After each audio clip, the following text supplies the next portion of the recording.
Silakan Kak Stefan Purnama. Oke, shalom.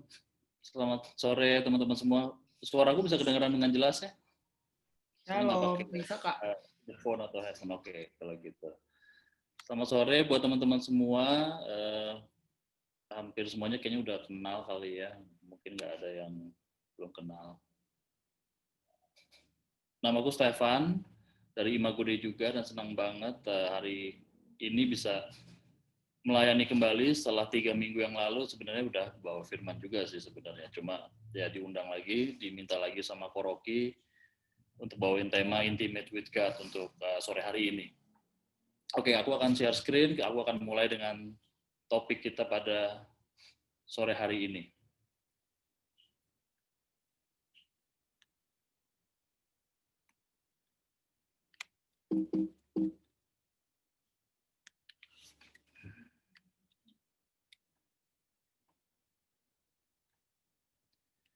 Oke, semuanya bisa kelihatan ya?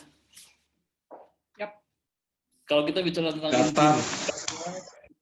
tentang intim dengan Tuhan, kayaknya sebenarnya aku nggak perlu ngajarin banyak, nggak perlu ngomong banyak, teman-teman udah mengalami semua, teman-teman udah praktek semua, karena kita bergerak di pembaharuan karismatik Katolik, di mana doa, pujian, penyembahan adalah bagian yang mungkin nggak terpisah dari spiritualitas kita di karismatik ini gitu.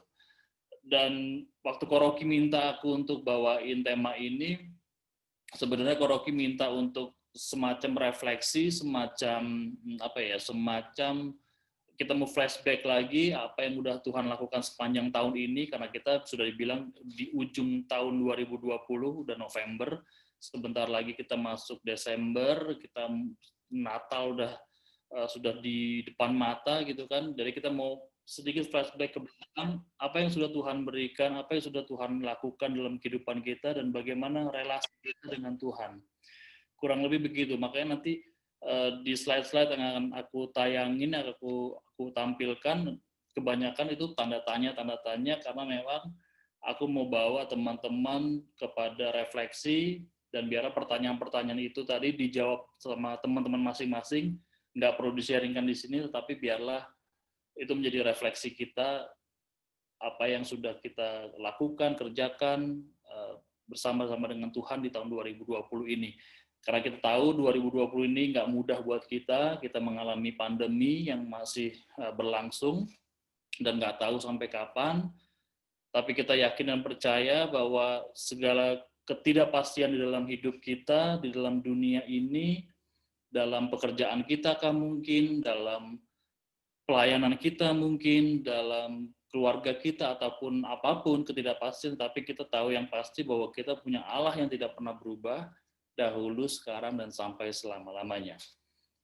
Oke, kita akan mulai dengan tema kita, keintiman kita dengan Allah itu apakah sesuatu yang kita anggap oke lah, penting, tapi hanya sekedar sambil lalu aja, karena kita semua udah tahu, kita semua udah percaya bahwa Tuhan begitu hadir dalam hidup kita gitu kan. Karena kita percaya bahwa Allah itu kan Allah Immanuel, Yesus yang kita kenal itu adalah Yesus yang berjalan bersama-sama dengan kita. Itulah iman Kristiani kita kan. Keintiman dengan Tuhan adalah hal yang sangat penting dan dibutuhkan dalam hubungan kita dengan Tuhan. It's all about Jesus, it's all about sesuatu yang mengalir dari keberadaan Dia di dalam hidup kita.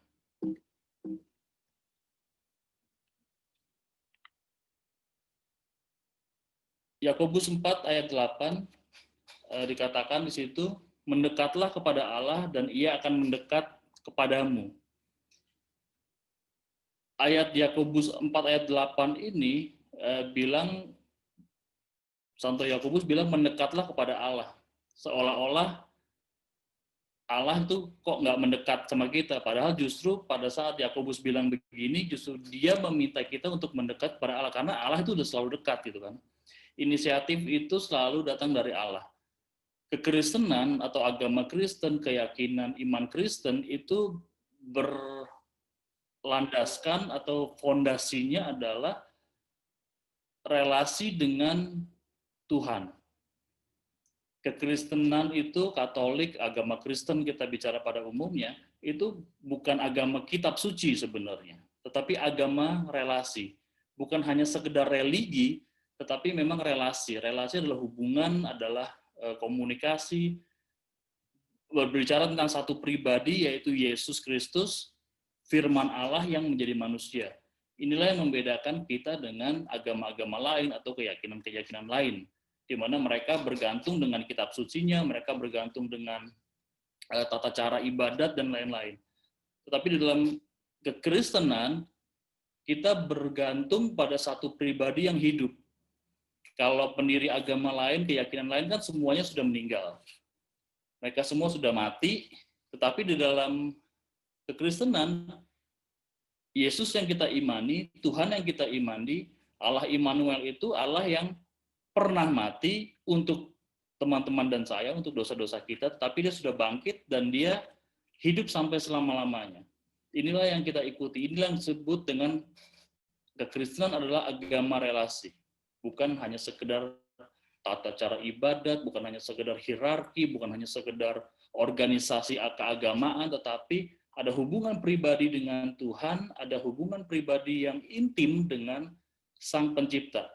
Makanya keintiman di dalam iman kita itu sangat penting, karena itu mendefinisikan siapa diri kita, mendefinisikan apa yang kita kerjakan di dalam dunia ini sebenarnya.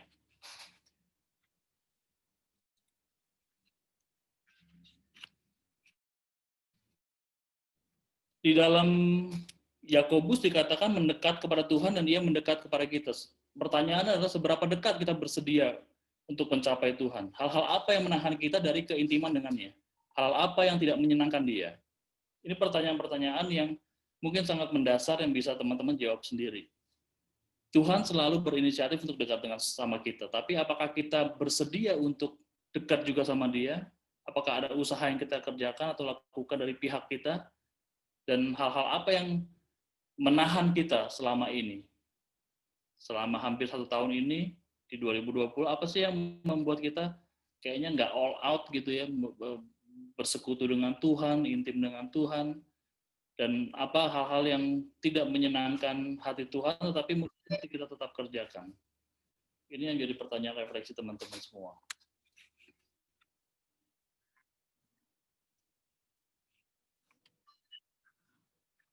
Yang berikutnya, berbicara tentang keintiman dengan Tuhan, itu berbicara tentang pusat dari penyembahan kita kepada Tuhan. Yesaya 12 ayat 2-3 mengatakan, sungguh Allah itu keselamatanku. Aku percaya dengan tidak gemetar, sebab Tuhan Allah itu kekuatanku dan mazmurku, Ia telah menjadi keselamatanku, maka kamu akan menimba air dengan kegirangan dari mata air keselamatan. Kalau kita bicara tentang Yesus, pribadi Yesus, kita tahu bahwa pribadi Yesus adalah punya posisi yang sentral di dalam kehidupan iman kita. Dia bukan hanya sekedar pendiri agama Kristen, bukan, tapi dia adalah pribadi Allah yang menjadi manusia. Ini satu konsep yang mendasar, karena banyak orang di luar Kristen beranggapan bahwa orang Kristen mengimani Allah yang manusia dijadiin Allah katanya, dijadikan Tuhan. Itu sangat salah sekali gitu. Itu konsep yang bukan Kristen sebenarnya. Yang kita imani adalah Allah yang menjadi manusia, bukan manusia kita anggap jadi Tuhan, bukan. Itu jauh berbeda gitu kan. Dia adalah Allah, tapi dia mau mengosongkan dirinya, mau masuk di dalam sejarah kemanusiaan kita, di dalam sejarah keselamatan umat manusia, karena dia begitu mengasihi teman-teman dan saya. Kita percaya bahwa hanya Yesus yang sanggup menyelamatkan, bukan karena kita mau sok pede, karena kita mau sombong gitu karena dengan iman kita, tetapi kita tahu bahwa Yesus adalah puncak dari keselamatan yang diberikan oleh Allah sepanjang sejarah manusia, dan itu digenapi dan itu dipenuhi secara lengkap di dalam diri Kristus, sehingga Yesus menjadi pusat segala-galanya dalam hidup kita. Makanya kalau teman-teman dulu belajar waktu sekolah kan, semuanya tuh kalau ilmu-ilmu pelajarannya, semuanya di belakangnya ada loginya ya, biologi gitu kan, psikologi, sosiologi, antropologi, dan lain-lain lah yang logi-logi.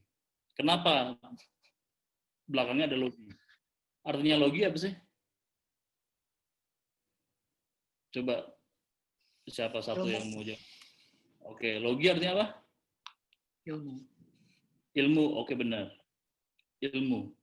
Logi itu diambil dari kata logos. Logos di dalam bahasa kitab suci Perjanjian Baru itu adalah firman. Jadi kalau kita buka Yohanes 1 ayat 1, pada mulanya adalah firman, firman itu dalam bahasa Yunani adalah logos. Jadi logos itu adalah firman, kata-kata dari Allah, pikiran Allah, hikmat Allah yang akhirnya menjadi ilmu, pengetahuan dan segala macam, itu logos. Jadi bisa dibayangkan pada saat Yesus turun ke dunia ini menjadi manusia, He is the logos, dialah sang firman, dialah sang pusat ilmu pengetahuan yang ada di seluruh dunia dan jagat raya ini. Jadi Yesus itu ada di tengah-tengah, dan kita bisa tarik garis, semua mengelilingi Yesus sebagai pusat dari segala-galanya. Jadi luar biasa sekali bahwa iman Kristen ini, iman kita ini, bergantung pada satu pribadi yang hidup, dan pribadi itu Allah sendiri sebenarnya. Bukan nabi, bukan hanya sekedar orang hebat, bukan hanya sekedar pemimpin agama yang pernah hidup di masa lalu kita masih ingat-ingat sebagai orang hebat, orang besar, tetapi dia adalah pribadi yang masuk dalam sejarah manusia dari dulu sampai selama-lamanya, dan dia itu kekal. Ini luar biasa sekali sebenarnya teman-teman. Kalau kita memahami misteri ini, kenapa kita mau dekat dengan Tuhan, kenapa kita perlu intim dengan Tuhan, because He is our everything. Itu adalah value-nya dari intim dengan Tuhan, karena kita mengimani Allah yang begitu dekat, begitu mudah digapai, begitu bukan Allah yang ada di konsep di angan-angan kita, ada di awan-awan, duduk di atas singgasana yang mulia gitu, nggak bisa kita gapai, nggak bisa kita capai. Lalu dia hanya melihat kita dari segala ketinggian surga itu, melihat manusia yang seperti ini, enggak. Tapi dia masuk dalam sejarah hidup teman-teman dan saya. Inilah yang bisa dibilang segala aktivitas kegiatan kita seharusnya berpusat kepada Kristus. Yesus Kristus yang adalah sungguh Allah dan sungguh manusia. Penyembahan bukan hanya sekedar kita di gereja, bukan hanya sekedar kita praise and worship, karena Tuhan nggak butuh penyembahan kita, Tuhan nggak butuh pujian kita. Pujian dan penyembahan kita tidak menambah sedikit pun kemuliaannya, tetapi karena kita diciptakan berdasarkan kasih. Itu penting. Ini value kekristenan kita. Kalau agama lain ada yang berpendapat bahwa Allah itu menciptakan manusia supaya manusia itu menyembah Dia. Kelihatannya benar ya. Statement itu kan kelihatannya benar. Allah menciptakan manusia supaya manusia menyembah Dia. Tetapi di dalam kekristenan konsep itu sama sekali salah. Salah sama sekali, bukan sama sekali salah ya. Salah sama sekali. Yang benar adalah Allah nggak butuh kita kok. Kenapa Allah menciptakan kita? Karena Allah begitu mengasihi kita. Jadi kalau Allah menciptakan kita karena Dia ingin disembah, berarti Allah yang sedemikian itu berarti bukan Allah yang sejati. Kenapa? Karena pada saat Dia butuh disembah, Dia butuh dipuji, Dia butuh dimuliakan, Dia butuh ada orang berdoa-doa sama Dia. Allah yang memiliki kebutuhan itu pasti bukan Allah. Yang punya kebutuhan itu kita.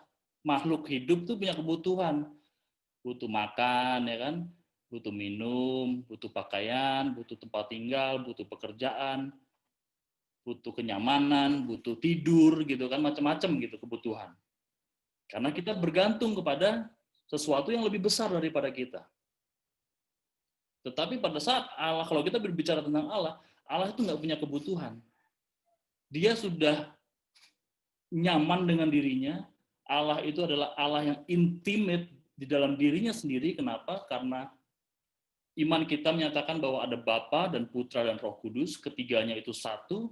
Allah kita itu satu, God is one, Allah itu esa, tetapi dia bukan Allah yang sendirian. Karena ada agama lain juga mengajarkan Allah yang satu itu pribadinya satu. Kalau pribadinya satu, kira-kira bisa nggak dia disebut Allah itu adalah Allah yang kasih? Coba teman-teman jawab dulu. Mungkin nggak Allah yang satu itu dengan pribadinya satu bisa disebut Allah yang Maha Pengasih dan Maha Penyayang?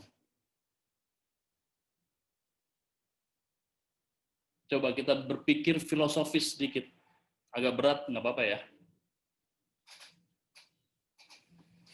Bisa nggak? Nggak bisa. Allah itu harus Tritunggal. Pribadinya harus tiga. Kalau pribadinya cuma satu, lalu siapa yang dia kasihi?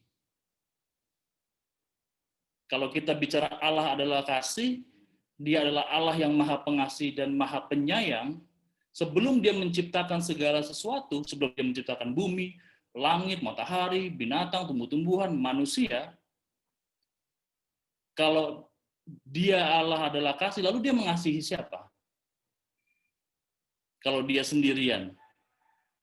Maka di dalam iman Kristen, kesempurnaan iman itu ditunjukkan di dalam iman kita, yaitu Allah itu harus tiga pribadinya ya, bukan kodratnya.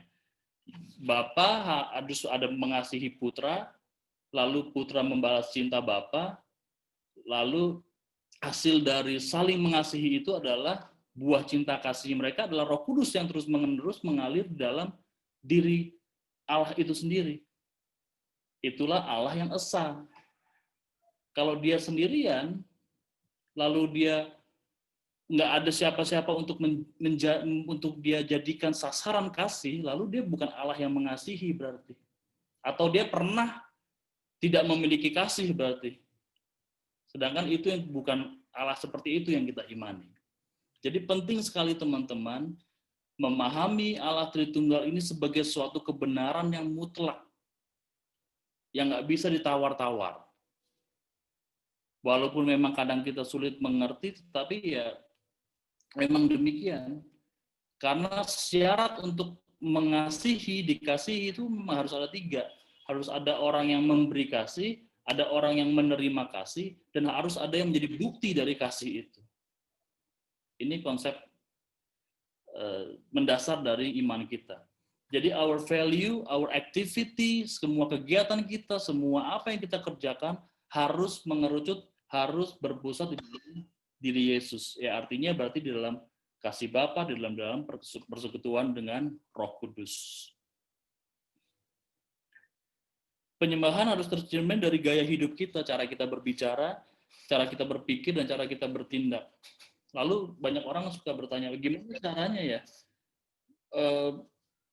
menjadi seperti Yesus? Kan kita harus menjadi the image of God katanya kan. Menjadi seperti gambaran dari Yesus sendiri. Bagaimana caranya? Kalau zaman dulu tuh waktu aku masih mungkin SMA gitu, kuliah gitu kan ada istilah. Dulu ada istilah, nggak tahu sampai sekarang masih ada atau enggak ya. What would Jesus do? Ya kan? Apa yang Yesus lakukan?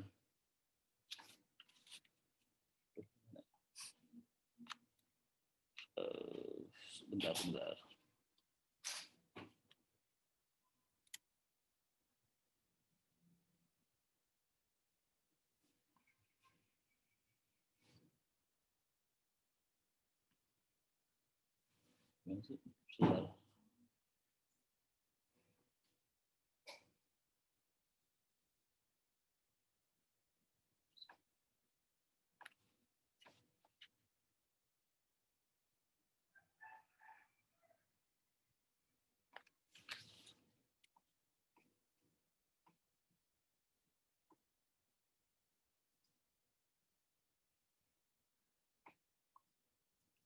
Sorry ya, bentar.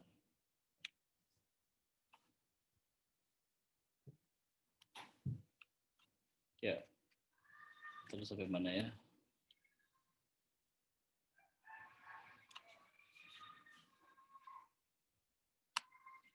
Untuk ini.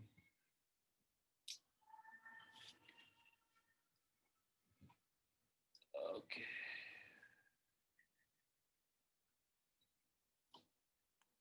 Ya.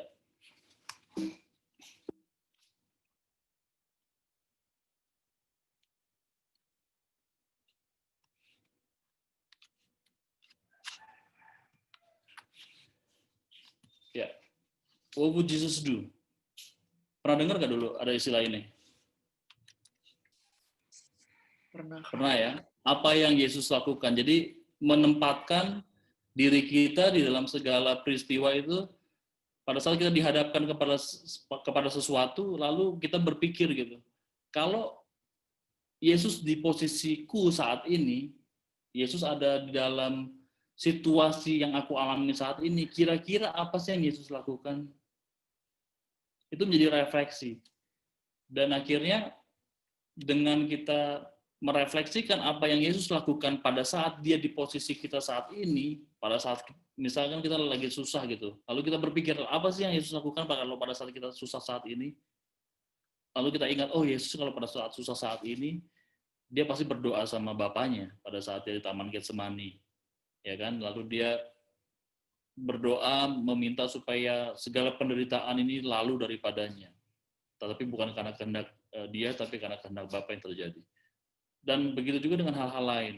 Pada saat kita merefleksikan diri kita, melihat diri kita bahwa dalam situasi yang susah, dalam situasi yang terjepit mungkin, kira-kira kalau Yesus ada di posisi saya, apa sih yang akan dia kerjakan? Dan itulah yang menjadi patokan kita untuk mengikuti setiap langkah Yesus, mengikuti apa yang Yesus kerjakan, karena He is the best example for our life. Dia adalah pribadi yang sempurna, yang harus kita jadi teladan, yang harus kita ikuti sepanjang kehidupan kita. Ini adalah hal lain dari keintiman, berbicara tentang bukan hanya sekedar kita intim relasi. Yang pertama tadi adalah berbicara tentang relasi, yang kedua adalah Allah atau Yesus sebagai pusat dari pujian kita, pusat dari penyembahan kita. Yang berikutnya,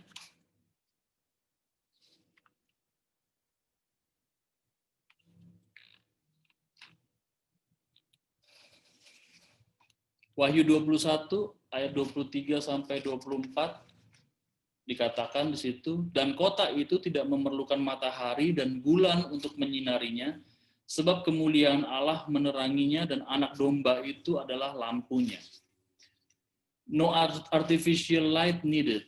Jadi ketika Yesus jadi pusat kehidupan kita, segala sesuatu tuh berputar di sekeliling dia. Jadi dia tuh kayak matahari dikelilingi oleh bulan, planet-planet mengelilingi dia, mengorbit di sekitar kehidupan Yesus, karena segala sesuatu tuh harus tunduk pada Yesus, segala sesuatu tuh harus submit kepada dia, dan dialah yang menjadi terang kehidupan kita. Yesus juga pernah bilang, akulah terang dunia. He is the light of the world, dan kita perlu terang itu untuk menerangi jalan kita.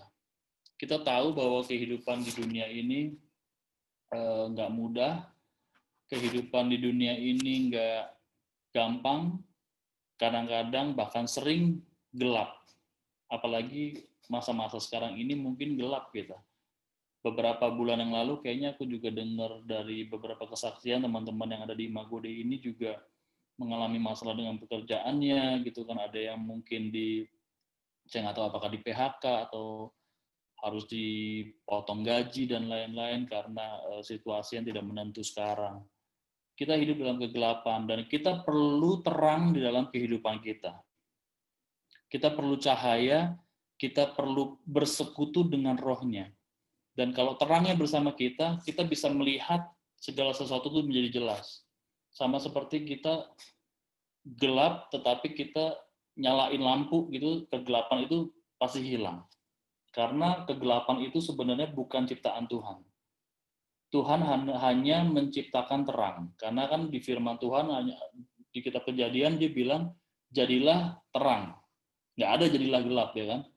Gelap itu bukan ciptaan Tuhan. Gelap itu ada karena ketiadaan terang. Yang hanya Tuhan ciptakan adalah terang. Dan sumber terang itu adalah dirinya sendiri sebenarnya. Jadi kalau kita mau intim sama Tuhan, kita harus mau diterangi oleh Yesus sendiri gitu, karena dia adalah terang dunia. Dan kitab Wahyu ini berkata, kota itu tidak memerlukan matahari dan bulan untuk menyinarinya, sebab kemuliaan Allah meneranginya, dan anak domba, yaitu Yesus, adalah lampunya. Kota itu adalah diri kita, hidup kita, keluarga kita mungkin, dan kita nggak perlu artificial light lainnya. Kita nggak perlu hal-hal lain selain daripada Yesus sebenarnya. Because Jesus is more than enough in our lives, dan dia menjadi terang kita, dan dia akan menjadi lampunya. Jadi penting banget intim dengan Tuhan itu adalah menerima cahaya, dan kita mau diterangi dengan cahaya Tuhan itu sendiri. Aku mau sharing juga di dalam kitab Injil Yohanes. Aku akan bacakan aja Injil Yohanes 1 ayat 14. Firman itu telah menjadi manusia dan diam di antara kita, dan kita telah melihat kemuliaannya, yaitu kemuliaan yang diberikan kepadanya sebagai anak tunggal Bapa, penuh kasih karunia dan kebenaran. Dan ayat 9, ayat sebelumnya di Yohanes 1 ayat 9, terang yang sesungguhnya yang menerangi setiap orang sedang datang ke dalam dunia. Terang itu adalah Yesus. Terang itu bercahaya dalam kegelapan, dan kegelapan itu tidak menguasainya. Yohanes 1 ayat 5 dan 6. Ayat 5, sorry. Dalam dia ada hidup, dan hidup itu adalah terang manusia. Terang itu bercahaya di dalam kegelapan, dan kegelapan itu tidak menguasainya. Inilah Yesus. Jadi kalau hidup kita intim dengan Tuhan, dekat dengan Tuhan, kita nggak perlu apapun yang artifisial di sekeliling kita. Yang kita perlukan hanya terang Yesus yang menerangi setiap jalan kita, sehingga semuanya just crystal clear. Amin.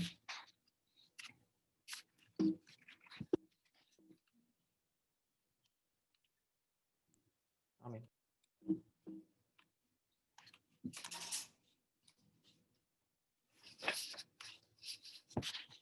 Yang berikutnya adalah aku membagikan bagaimana 4 kunci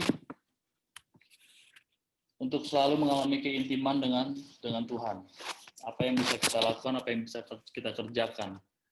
Yang sebelumnya aku bagikan, Jesus is the center of our worship, our intimacy with God, relasi, penyembahan, dan terang Tuhan itu adalah hasil dari yang kita imani, bahwa kalau kita intim dengan Tuhan, kalau kita percaya Tuhan, bahwa kalau kita punya relasi yang erat dengan Tuhan, itulah yang akan kita alami dalam kehidupan kita. Tapi caranya gimana? Aku mau bagikan 4 hal di sini. Yang pertama adalah keterbukaan meminta dan menerima pengampunan. Kekristenan itu berbicara soal pengampunan. Kekristenan berbicara bagaimana ada kasih Bapa yang memberikan putranya untuk menebus dosa manusia. Itulah pengampunan. Dan hidup kita sebagai pengikut-pengikut Tuhan, sebagai murid-murid Kristus, harus selalu terbuka dengan pengampunan. Karena tanpa pengampunan, itu nggak mungkin kita bisa punya relasi dengan Tuhan. Karena Tuhan itu pengampun gitu. Jadi kalau kita nggak bisa mengampuni, berarti kita tidak sedang mencerminkan kehidupan Tuhan di dalam hidup kita. Dan sudah pasti kita nggak punya keintiman, nggak punya kedekatan dengan Tuhan. Jadi harus ada pengampunan. Kalau Paus Fransiskus bilang, Allah itu tidak pernah lelah untuk mengampuni. Tetapi yang lelah adalah kita. Karena kita jatuh lagi, dosa lagi, lalu kita capek. Duh, capek deh Tuhan, percuma deh. Bolak-balik masuk kamar pengakuan dosa, malu sama romonya. Tetapi Allah tidak pernah lelah untuk mengampuni kita. Dan kalau kita percaya bahwa Allah itu pengampun, Maha Pengampun, dan terus-menerus mau mengampuni selama masih ada waktu dan kesempatan, dia pasti mengampuni. Jadi nggak pernah tuh ada orang kalau masuk ke kamar pengakuan dosa, lalu tiba-tiba pastornya, romonya, aduh sorry ya, kayak dosa kamu tuh terlalu berat, kayaknya kita nggak bisa deh kasih absolusi gitu. Pernah nggak kayak gitu pengakuan di kamar pengakuan? Nggak mungkin gitu. Coba deh ke romo yang lain, mungkin romo yang lain bisa kasih pengampunan, bisa ngasih absolusi. Kalau saya nggak bisa, itu nggak mungkin ada ceritanya kayak begitu. Karena imam yang ada di dalam kamar pengakuan itu in persona Christi, di dalam pribadi Kristus yang adalah Maha Pengampun. Jadi kalau Kristus pasti mengampuni, ya nggak mungkin romonya selalu tidak bisa memberikan pengampunan bagi orang yang mengaku dosa kepadanya gitu kan. Inilah yang harus kita sadari gitu. Yang kedua adalah kasih, ya kan? Tadi aku udah singgung di awal, Allah adalah kasih. Kekristenan itu sangat unik, Allah adalah kasih. Jadi bukan Allah memiliki kasih loh. Beda ya. Allah adalah kasih sama Allah memiliki kasih itu beda. Kalau memiliki kasih itu kan seolah-olah kasih itu hanya bagian dari diri Allah. Tetapi kalau Allah kasih, Allah adalah kasih, artinya adalah Allah itu definisinya itu adalah kasih. Keberadaan dirinya dia adalah kasih. Tadi yang pertama belum aku share firmannya, Yeremia 33 ayat 3, Yang keterbukaan untuk meminta pengampunan, Kisah Para Rasul 3 ayat 19 sampai 20. Karena itu sadarlah dan bertobatlah supaya dosamu dihapuskan, agar Tuhan mendatangkan waktu kelegaan. Yang berikutnya, menjadi kasih sama seperti Tuhan. 1 Yohanes 4 ayat 16 dan 19. Kita telah mengenal dan telah percaya akan kasih Allah kepada kita. Allah adalah kasih, dan barang siapa tetap mengasihi, berada di dalam kasih, ia tetap berada di dalam Allah dan Allah di dalam dia. Jadi kasih itu adalah definisi Allah, keberadaan diri Allah. Jadi nggak mungkin Allah tidak mengasihi, nggak mungkin Allah tidak memberikan kasihnya kepada kita. Jadi kalau kita mau hidup intim dengan Tuhan, harus menjadi pribadi yang mengasihi sama seperti Allah mengasihi kita. Hukum kasih adalah mengasihi Allah dan mengasihi sesama. Hanya dua itu aja. Jadi kalau kita nggak mampu untuk mengasihi, kita tidak bisa mencintai orang lain, mengasihi sesama kita, pasti kita nggak punya keintiman dengan Tuhan. Karena nggak mungkin kita meneladani satu pribadi yang adalah kasih kalau kita hidupnya penuh dengan kebencian, dengan dendam, iri hati, itu pasti nggak bisa. Karena itu pasti nggak kompatibel dengan pribadi yang kita sembah, pribadi yang kita imani sendiri.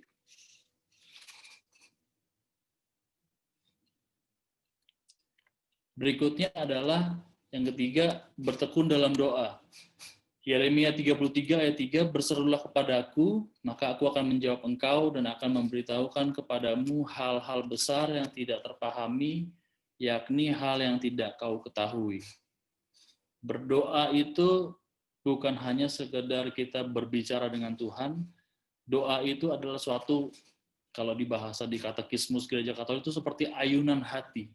Jadi bagaimana kita berayun kepada Tuhan, kita berserah kepada Tuhan, bukan hanya kita sekedar berdoa berkata-kata dengan kalimat-kalimat kita, tetapi kita juga mau mendengarkan Tuhan, apa yang Tuhan mau katakan di dalam hidup kita. Tuhan minta kita untuk berseru, maka aku akan menjawab. Dan dia akan memberitahukan kepada kita hal-hal besar yang tidak terpahami, yakni hal yang tidak kita ketahui. Jadi kalau kita bertekun dalam doa, yang mustahil pasti terjadi. Karena aku ingat banget dulu Mafa pernah bawa firman khotbah, Allah kita adalah Allah dari segala sesuatu yang mustahil. Dia ahlinya untuk hal-hal yang mustahil gitu kan. Kalau kita percaya dan kita bertekun dalam doa, semua yang mustahil pasti jadi mungkin. Itulah yang perlu kita ketahui, yang perlu kita lakukan kalau kita mau intim sama Tuhan, ya pasti nggak ada cara lain selain daripada berdoa. Saat kita mengenal dan percaya kasih Allah kepada kita dan bertekun di dalam doa itu adalah seperti menghubungkan antara surga dengan dunia kita maksudnya. Berkomunikasi, mendengar isi hati Tuhan, dan doa menjadi sarana yang paling ampuh untuk melawan segala situasi yang tidak pasti dalam hidup kita. Menghibur kita, memberikan kita kekuatan, membangkitkan pengharapan, dan ini hanya bisa dilakukan dalam doa. Jadi nggak mungkin ada orang yang bisa bilang, gue punya relasi yang bagus banget nih sama Tuhan, terus lo berdoa nggak? Ya kadang-kadang sih berdoa, itu pasti nggak mungkin. Jadi kalau kita percaya bahwa kita adalah orang-orang yang punya relasi yang intim dengan Tuhan, kita pasti bertekun dalam doa. Yang berikutnya,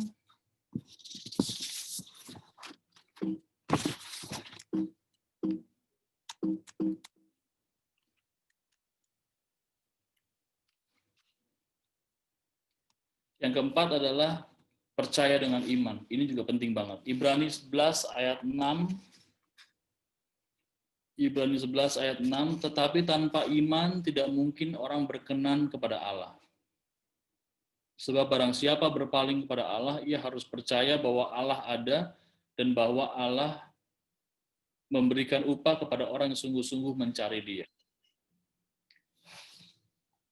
Percaya dengan iman itu adalah syarat atau kunci juga dari keintiman atau kedekatan kita dengan Allah sendiri. Tuhan sudah lebih dahulu percaya sama kita sebelum kita percaya sama Dia sebenarnya. Dengan Allah menciptakan kita, Dia tuh percaya banget sama kita sebenarnya. Kalau ditanya, pada saat sebelum Allah menciptakan Adam dan Hawa, pertama kali ini zaman dulu di kitab Kejadian, kira-kira Tuhan tahu nggak Adam dan Hawa akan jatuh dalam dosa? Tahu, pasti. Karena Allah itu maha tahu. Bagi Tuhan kan nggak ada masa lalu, masa sekarang, masa depan. Waktu itu terbentang di hadapan Dia, jadi Dia bisa sampai tahu sampai semua-muanya gitu, sampai seakar-akarnya dalam hati kita pun juga tahu gitu. Sebelum Dia ciptakan manusia akan jatuh dalam dosa, Dia juga sudah tahu. Tetapi kenapa Dia tetap menciptakan?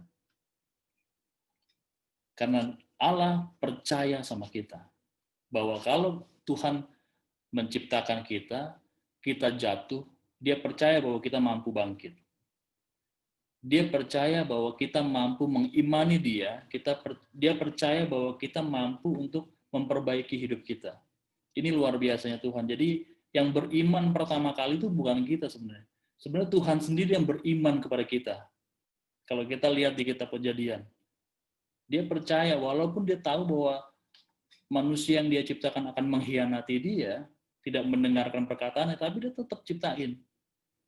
Karena Dia percaya bahwa kita mampu untuk mengalahkan dosa, karena Dia percaya bahwa kita mampu untuk bangkit dari segala kejatuhan kita. Ini luar biasanya Tuhan.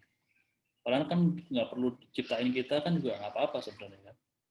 Tuhan udah bahagia dengan dirinya sendiri kan. Tadi ada cinta Bapa, Putra, Roh Kudus itu kan Dia udah bahagia dengan dirinya sendiri. Dia tidak perlu sesuatu di luar dari dirinya untuk membuat Dia bahagia, itu udah nggak perlu gitu sebenarnya. Tapi Dia percaya bahwa manusia yang akan Dia ciptakan ini mampu menanggapi cinta Tuhan.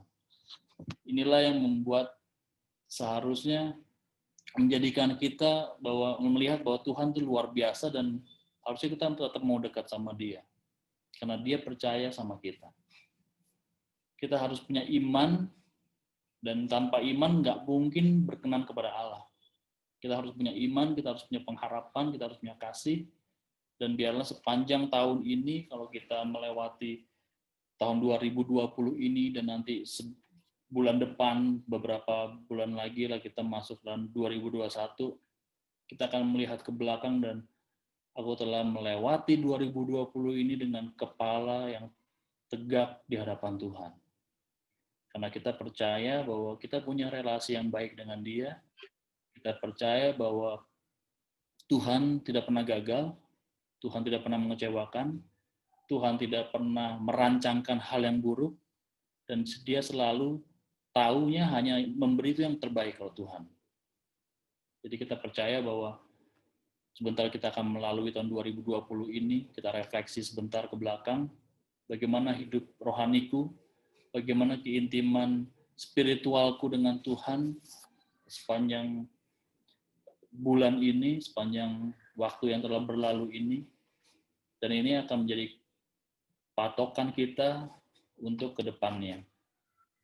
Kalau di masa-masa sulit seperti ini aku tetap bisa mampu punya relasi erat dengan Tuhan, tetap punya keintiman dengan Tuhan, pasti masa depan kita di tahun yang akan datang pun pasti akan Tuhan jaga, Tuhan akan sertai kita, dan Dia tidak akan pernah meninggalkan kita.